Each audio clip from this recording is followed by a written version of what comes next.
आत्महत्या करली नाही म्हणजे आत्महत्या काय बोलत आहे आता सगळी काय झाली आहे माझा मी काय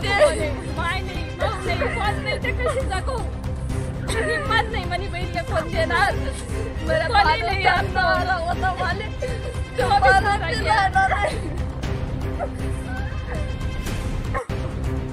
शिंदखेडा तालुक्यातील आक्कडसे येथील कैलासवासी कैलास आत्माराम सैंदाणे यांची अल्पवयीन मुलगी गेल्या 4-5 महिन्यापूर्वी गावातून 2 विवाहितांनी दिवसाढवळ्या अपहरण करून घेऊन गेले। उलट अपहरणकर्तेकडून सैंदाणे परिवारास मारहाण केली जात होती। पोलीस कारवाई पाहिजे तसे सहकार्य मिळत नसल्याने अल्पवयीन मुलीचे वडील कैलास आत्माराम सैंदाणे यांनी गळफास घेऊन आत्महत्या केली होती।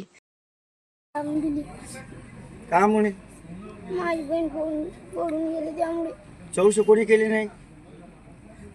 पोलिसांनी केली नाही। किती दिवस लागले? 2 दिन होऊन गेले। 5 महिने झाले। 5 महिने झाले। आणि मम्मी कशी आहे? आणि 2दा हल्ला करायला कोण आलं तुमच्या घरावर? ज्यांनी पोरगी पडवली त्यांनी मारलं घरी येऊन पण चाकू हल्ला केला। माझ्या बाबाला मारलं। अजून कोणाला मारलं? माझ्या काकांना दोन्ही। म्हणून वडिलांनी पाय सुटून गेले। त्यांची अस्थे घेऊन शिवाजी चौफुलीवरून शिवसेना उपजिल्हा प्रमुख शानाभाऊ सोनवणे यांच्या नेतृत्वात सैंदाणे परिवार पायी चालत मूक निषेध मोर्चा शिंदखेडा पोलीस स्टेशनवर पोहोचले।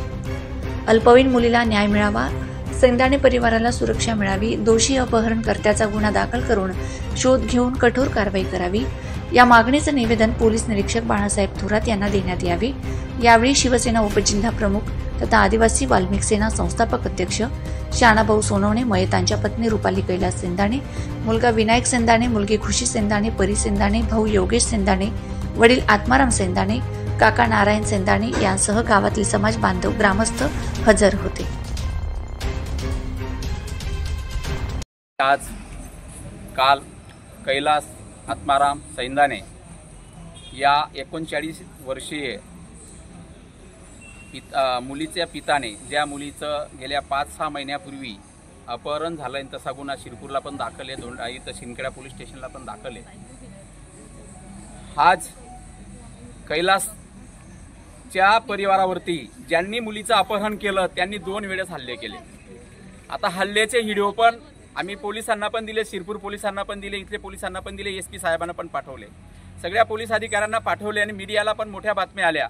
परंतु आजपर्यंत ना मुलीचा शोध लागला नाही, काही नाही। उलट अशी पहिली घटना आहे की ज्या परिवारातली मुली पडवतात ते गुंड लोक त्या परिवारावर परत चाकू हल्ला करणे, त्यांच्या तोंडातनं रक्त येईल एवढं मारहाण करणे आणि आम्हाला न्याय मिळत नाही। या विवंचनेने कैलास आत्माराम सैंदाणे याने काल गळफास घेतली। तसं पाहायला गेलं तर माझ्या आंदोलनाची दिशा वेगळी असते, परंतु इथले PI साहेबांनी आम्ही चर्चा केली, शानाभाऊ मी पूर्ण तुमच्या पाठीशी आहे, तुमच्याबद्दल सहानुभूती या परिवाराबद्दल आहे, परंतु आम्ही शोधतोय, आम्हाला सहकार्य करा, नाही तर कालच मी प्रेत इथं आणून ठेवणार होतो आणि त्यांचं विसर्जनच करणार नव्हतो। परंतु आज त्याचं काल विसर्जन करून त्याची जी अस्थी कैलासची त्या अस्थीला तरी न्याय मिळेल। जोपर्यंत त्या आरोपींना अटक करत नाही, त्यांच्यावर मनुष्यवधाचा किंवा आत्महत्यास प्रवृत्त केला, ज्यांनी चांस्याला मारलं, ज्यांनी घरी येऊन हल्ला केला, ज्यांनी मुलीला पळवलं, या सगळ्यांवरती तो गुन्हा दाखल झाला पाहिजे। या न्याय मागण्यासाठी हा सैंदाणे परिवार, त्या कैलासची पत्नी, मुलगा, भाऊ, वडील, 2 मुली, लहान 2 मुली आहेत, हा सगळा परिवार इथं परत न्यायाची भीक, कारण परत या परिवारावरती असा प्रसंग येऊ नये की ते हल्ला करून जातील, एखाद्याचा जीव घेतील, त्याच्यापूर्वी त्यांना अटक झाली पाहिजे आणि त्यांच्यावर कठोर कारवाई झाली पाहिजे।